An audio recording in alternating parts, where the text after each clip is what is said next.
A new game in Zen mode, I have white, and I'll start with the pawn in e4. So I'm playing against a player whose elo rating I don't know.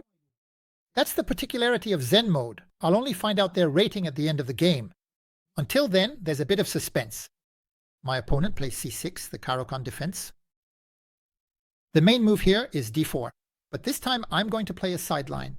I'm going to play knight f3 and knight c3, which is called the two knights variation against the Caro-Kann. My opponent brings out the bishop to g4 very quickly. And here I'm going to take on d5. I'm going to take on d5 to try to counterattack on this diagonal. I'm hesitating between bishop b5 check and h3 immediately. Maybe I could have played h3 before taking on d5, actually. But I'm going to play bishop b5 check here. He plays knight c6. And now I'm even considering knight e5. I know I'm losing the queen, but I'm checking if I can't counterattack with knight takes pawn. If he recaptures with the pawn, bishop takes and he'll have to give back the queen in d7. But he doesn't have to take up on knight e5. Bishop takes d1. If I capture his knight, he's not obliged to immediately recapture the pawn and, for example, play queen b6. It's still interesting. The knight returns to e5 and makes another check. The king will be forced to go to d8. I take on f7 with check, a fork, but it still costs me the queen. I'm not too comfortable with this line. I'm going to play h3. If he takes my knight, which he does, and very quickly at that, I recapture with the queen and I'll try to fight for the white squares. By the way, he's solidifying his position. He plays e6. He clearly understood that he needed to defend the white squares. He also opens up his dark squared bishop. If I play, for example, d4, his knight won't be able to take because of the pin, but I think he'll play bishop to b4. I can play bishop to d2. But Decloy was preparing the queenside castling, for example. All right, let's play like this. I'll play d4. He plays bishop to d6. He's simply looking to develop and quickly kingside castling, and then he'll threaten to take on d4. For now, I'll kingside castling. I wanted to go for opposite side castling, but I'm not even sure he'll kingside castling himself. He plays knight to f7. Next move he'll do kingside castling, and my pawn on d4 will be in danger. So I think I'll play knight to f2 here.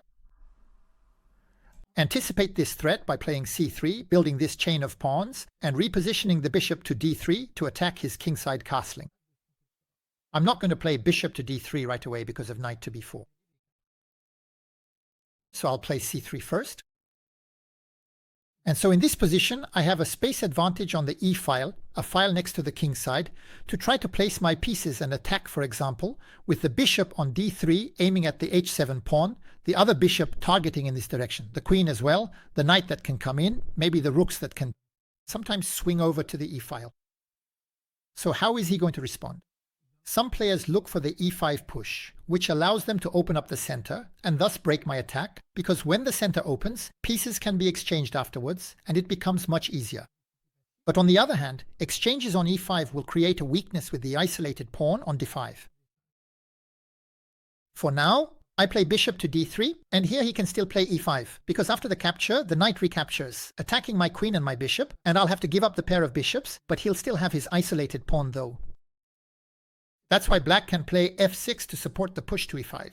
And in case of a capture, recapturing with the f-pawn, having a pawn duo, and the rook attacking my queen. But that's not what he chooses. He chooses to play queen b6.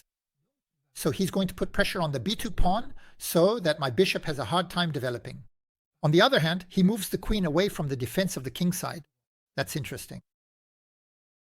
So of course, I look at queen h5 with the threats of mate on h7. What is he going to play? He has several moves. kf5, g6, h6.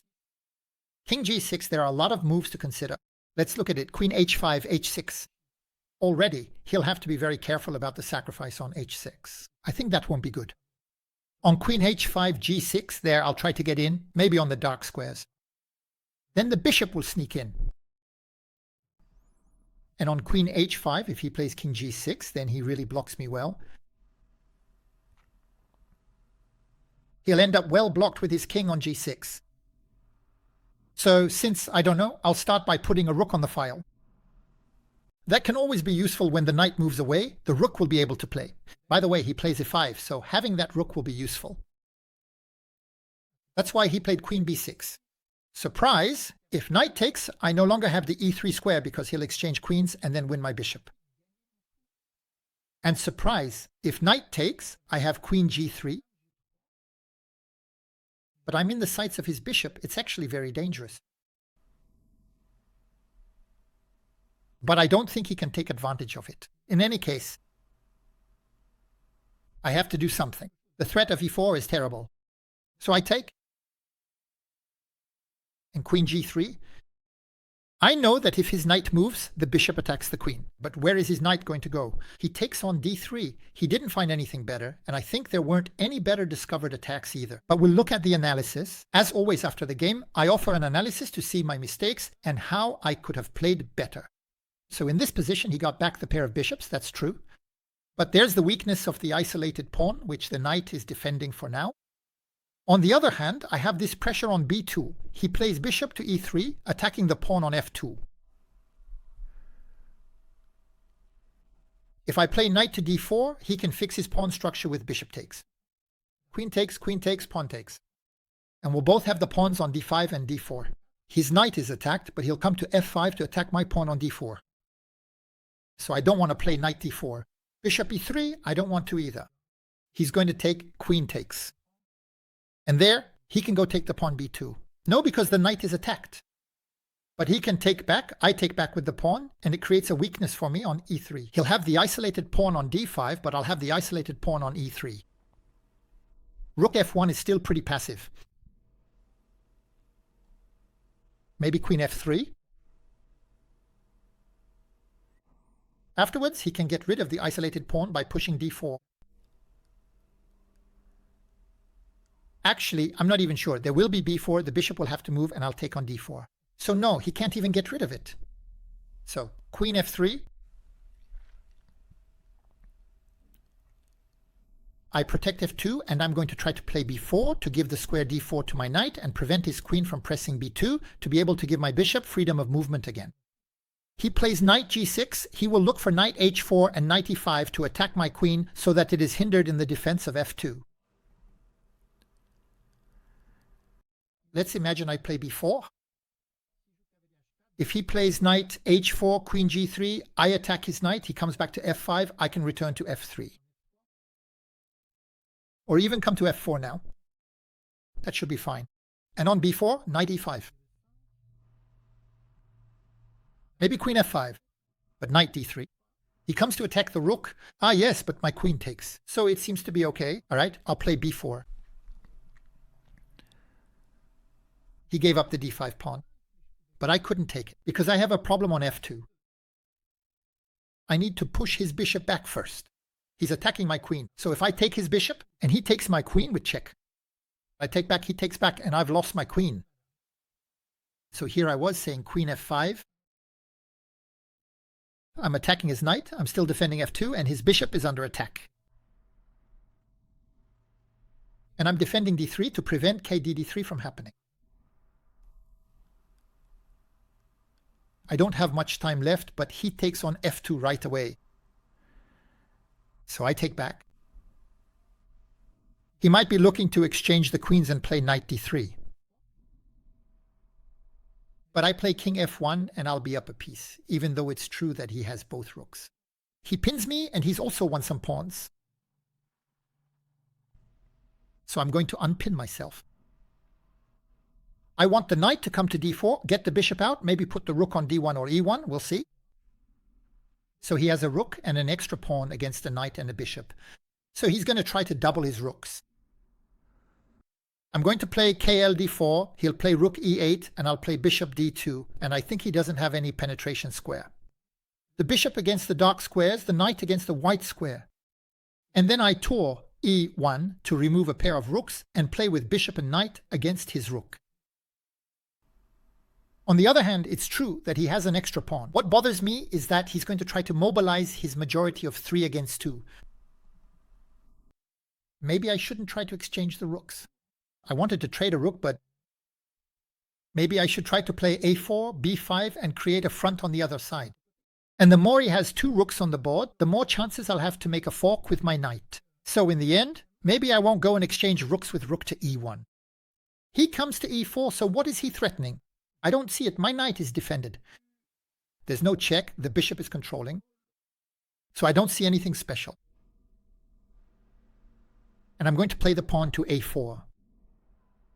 If I push b5, he can counter push with a5. Maybe I should play a5 first, then b5. He plays rook to c8. He's putting pressure on c3, but the bishop is defending. Regarding those forks, if I play knight to f5, I'm threatening knight to d6. For example, knight to f5. If I play g6, knight to d6, that's a fork on the two rooks. But the problem is, if the opponent sees it, maybe knight to f5 simply doesn't achieve anything. But we're going to try it anyway. I play knight to f5.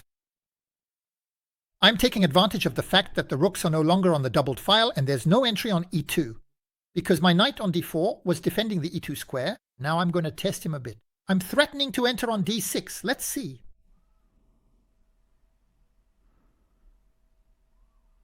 He comes to c6. If the rook isn't there, there's also that fork on e7, but I can't destabilize the rook. I can try to propose an exchange of rooks with rook to 1. Well, that's what I'm going to do, rook to 1. If he takes, I'll take back with the king or the bishop, I don't know. And I'm threatening that knight on e7, but he comes to pin me. I hadn't seen that. So let's see, on rook takes. If he plays rook takes knight, I can play rook f4, and I've won a piece. On rook takes, he's going to take back. I play g4, he plays g6 to attack my knight, but I can play bishop g5 to drive his rook away.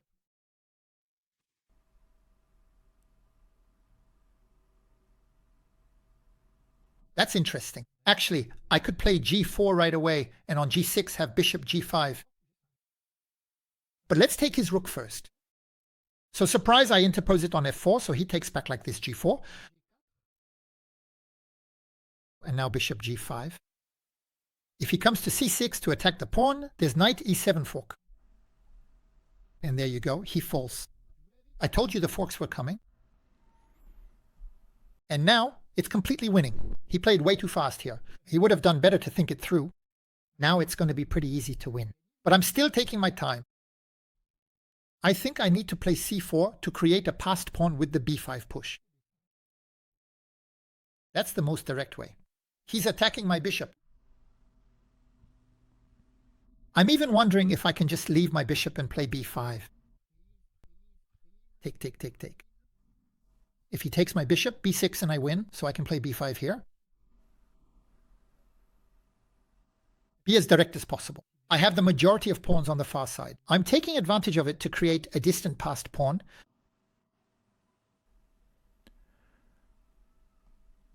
He doesn't have time to take the bishop. But now he doesn't even have time to catch up in the end. I can push forward, and I'm going to promote to a queen. You see, always be wary of knights until the very end. Knights are the ultimate weapon for fork. Now let's find out his ELO rating. So he's a Norwegian player who is rated 1774 in this time control. But you can see that as soon as the time control gets shorter, his rating drops significantly as he's rated 1379 in games around 5 minutes. Well, contrary to what I might have thought, the computer gives me 98% accuracy. It considers that I played a very good game compared to 91% for my opponent, who also did well. You can see he made a blunder. So actually, it's the mistake with that knight fork. But you see, at the moment when g6 is played and I play bishop to g5, he obviously shouldn't play rook to c6 because of the knight fork, so he has to move to another square. The computer suggests moving to e6. After that, the knight can come to d4 to attack the rook, which can retreat, for example, rook to e8 to also attack my bishop, but then there would be f6. And in this position, the computer still gives me a very significant advantage. It gives me a 3-point lead. You can see the analysis bar is clearly in favor of white. Why? Because here, the knight and bishop will dominate the rook, especially since the pawn can be blocked and even pressured by my king, which will force his rook to defend the pawn on the file. And on the side, I have a majority of 3 pawns against 2 that I can try to make evolve under the protection of my knight and my bishop to create a passed pawn myself.